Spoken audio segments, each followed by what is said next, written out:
दोस्तों स्क्रीन पे जो पौधा दिख रहा है वह मूंगफली का पौधा है।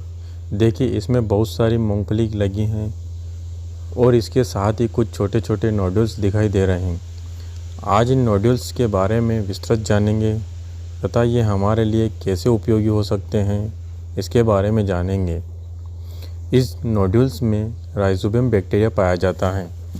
राइजोबियम बैक्टीरिया एक ग्राम नेगेटिव सोइल बैक्टीरिया हैं जो दलहनी फसलों के लिए बहुत ही उपयोगी होता है। यह वायुमंडलीय नाइट्रोजन का यौगिकीकरण कर पौधे को नाइट्रोजन उपलब्ध करवाता है। यहाँ हमें यह समझना ज़रूरी है कि आखिर नाइट्रोजन का यौगिकीकरण कैसे होता है और इसमें पौधे और बैक्टीरिया का क्या फ़ायदा है, दोनों एक दूसरे के लिए कैसे मदद करते हैं। देखिए इस ब्रह्मांड में फ्री में कोई काम नहीं करता है, तो यह दोनों को अपनी स्वार्थ के लिए काम करना पड़ रहा है। चलिए देखते कैसे क्या एक दूसरे के लिए उपयोगी हैं ये, और इसकी पूरी विस्तृत जानकारी हम समझने की कोशिश करते हैं। भूमि के अंदर जो राइजोबियम बैक्टीरिया पाया जाता है वह जब पौधे की ग्रोथ होती है तो कॉलोनाइजेशन के रूप में इकट्ठे होते हैं, जिससे पौधे की जड़ के पास नोड्यूल्स का फॉर्मेशन होता है। इस नोड्यूल्स में यह बैक्टीरिया नाइट्रोजनस एंजाइम की प्रेजेंस में नाइट्रोजन फिक्सेशन का कार्य करता है, जो वायुमंडलीय नाइट्रोजन को अवशोषित करके अमोनिया में कन्वर्ट करता है। इस अमोनिया को पौधे अवशोषित करते हैं और विभिन्न अमीनो एसिड वगैरह का निर्माण करते हैं, जो पौधे की ग्रोथ के लिए आवश्यक होते हैं। बदले में बैक्टीरिया को पौधे से कार्बोहाइड्रेट मिलता है। यह कार्बोहाइड्रेट फोटोसिंथेसिस के दौरान निर्मित होता है। इस कार्बोहाइड्रेट का उपयोग करके पौधे बैक्टीरिया अपनी ग्रोथ करते हैं और इस प्रकार से यह साइकिल चलती रहती है। फिक्सेशन के बाद पौधे के द्वारा नाइट्रोजन अवशोषित कर लेने के बाद ये सारे बैक्टीरिया वापस सोइल के अंदर रिलीज़ हो जाते हैं।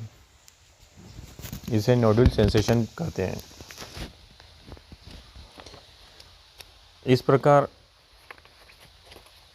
पौधे की नाइट्रोजन की आवश्यकता के लिए राइजोबियम का भूमि में और पौधे अति आवश्यक होता है।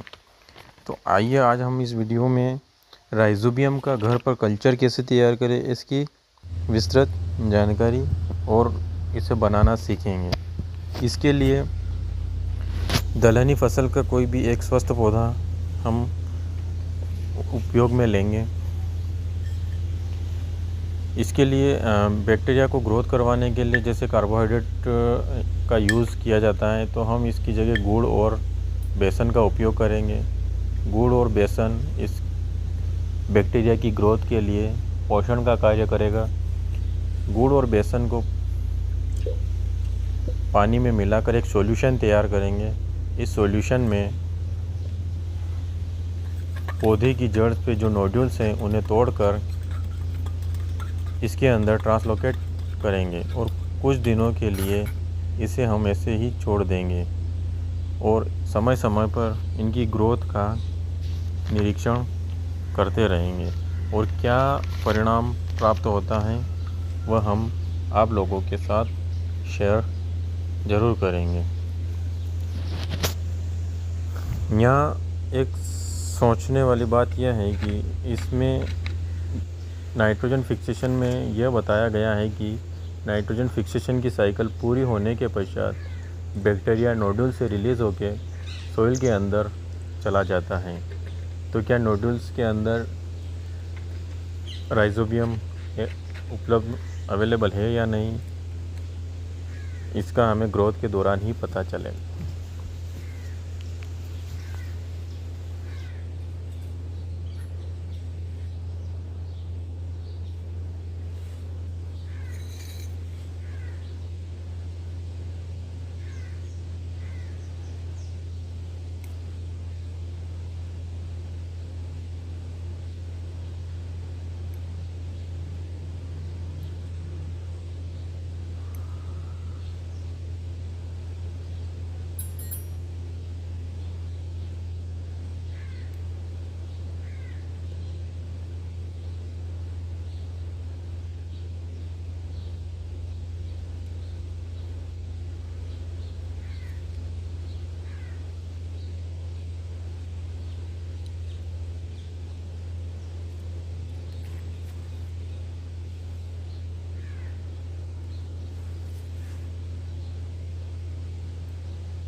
Oh.